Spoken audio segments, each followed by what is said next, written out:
I appreciate you joining me today. Hope you're having a good day. We're going to be looking at the account of when the fishermen are called, or when the fishermen have the miraculous catch of fish. Today's hymn is "Will You Not Tell It Today?" If the name of your Savior is precious to you, if his care has been constant and tender and true, if the light of his presence has brightened your way, oh, will you not tell of your gladness today? Oh, will you not tell it today? Will you not tell it today? If the light of his presence has brightened your way, oh, will you not tell it today? Appreciate it, Lee. Luke chapter 5, verse 1. So it was, as the multitude pressed about him to hear the word of God, that he stood by the lake of Gennesaret, and saw two boats standing by the lake, but the fishermen had gone from them, and were washing their nets. Then he got into one of the boats, which was Simon's, and asked him to put out a little from the land. He sat down and taught the multitudes from the boat. And when he had stopped speaking, he said to Simon, Launch out into the deep, and let down your nets for a catch. But Simon answered and said to him, Master, we have toiled all night and caught nothing. Nevertheless, at your word, I will let down the net. And when they had done this, they caught a great number of fish, and their net was breaking. So they signaled to their partners in the other boat to come and help them, and they came and filled both the boats, so that they began to sink. When Simon Peter saw it, he fell down at Jesus' knees, saying, Depart from me, for I am a sinful man, O Lord. For he and all who were with him were astonished at the catch of fish which they had taken. So also were James and John, the sons of Zebedee, who were partners with Simon. And Jesus said to Simon, Do not be afraid, from now on you will catch men. So when they had brought their boats to land, they forsook all and followed him. To look at the account, and as they obey the Lord, and their Lord is, first point I want to make is, I want to think about excuses they could have used, or things they could have been thinking. One is, they say, we have been toiling all night. We've toiled all night. When's the best time to go fishing? These guys were professional fishermen. They did this for their business, for their livelihood. Now was not necessarily the right time. But when it comes to doing the Lord's work, it's always the right time. Be ready in season and out of season.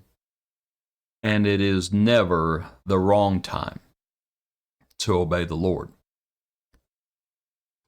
The second point I want to make, they say we've caught nothing. They could have said, we've tried this before. And we've been working all night. They're not, I understand the nets don't lend themselves to this metaphor. They're not biting, so to speak.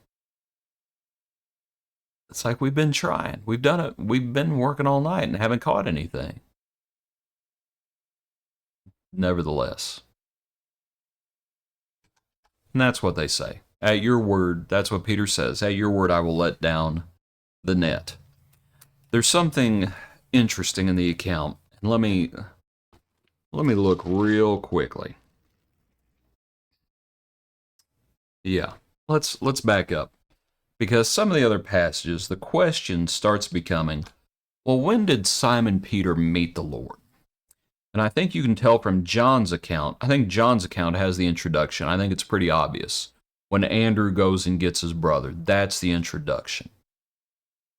Okay, but you have other things that have happened. So I want you to back up, and we're going to look in chapter 4. And in chapter 4, after the temptation, begins his ministry. He's rejected at Nazareth. All these things. He heals man with an unclean spirit.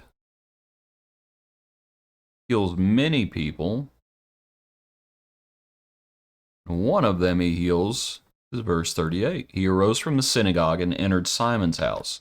Now notice, they're not strangers at this point, and there's a reason for that. We won't get into too much, but they're not strangers.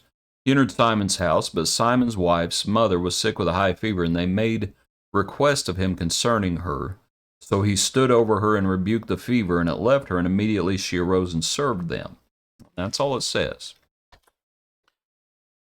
Now, my point is, when you get up to chapter 5, and you have Simon's reaction to all of the fish, and he falls down at the Lord's knees and he says, "Depart from me, for I am a sinful man." And my point is, did he expect, when he says, "Nevertheless," does he say, "Master, Master, we've toiled all night. Nevertheless, at your word, I will let down the net." When he let down that net, did he expect the catch of fish? And I think that's interesting to entertain that thought, because I in no way did he expect it. He expected failure. He expected failure. The same failure he had been experiencing all night.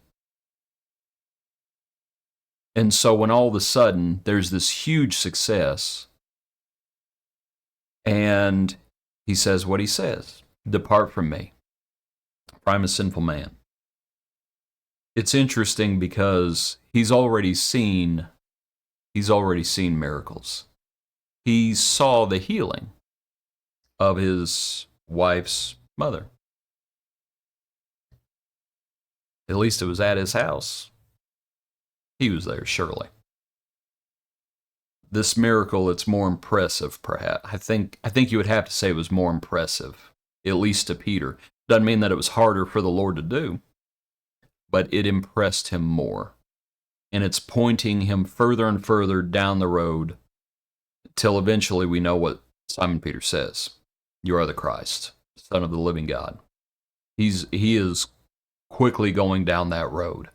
"Depart from me, for I am a sinful man." Have you ever thought, when Simon Peter says that, look back in the account,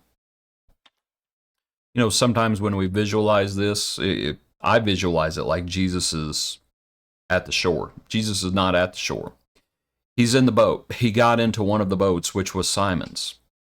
Okay, and he's preaching from the boat. And he says to Simon, "Launch out into the deep.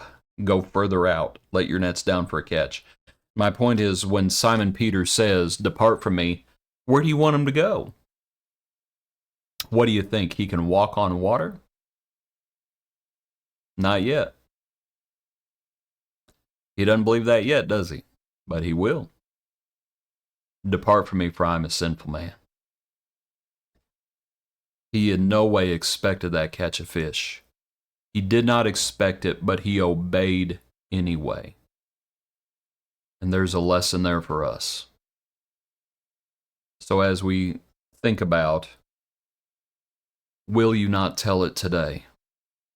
Well, it's not the right time. Well, we've tried it before. And it's not going to work. You may think it's not going to work, but will we obey the Lord? Lo and behold, sometimes we think it won't work. We're not expecting it to work. And suddenly the Lord works. Appreciate you. Hope you have a good day. Join us tomorrow for another portion of our daily praise.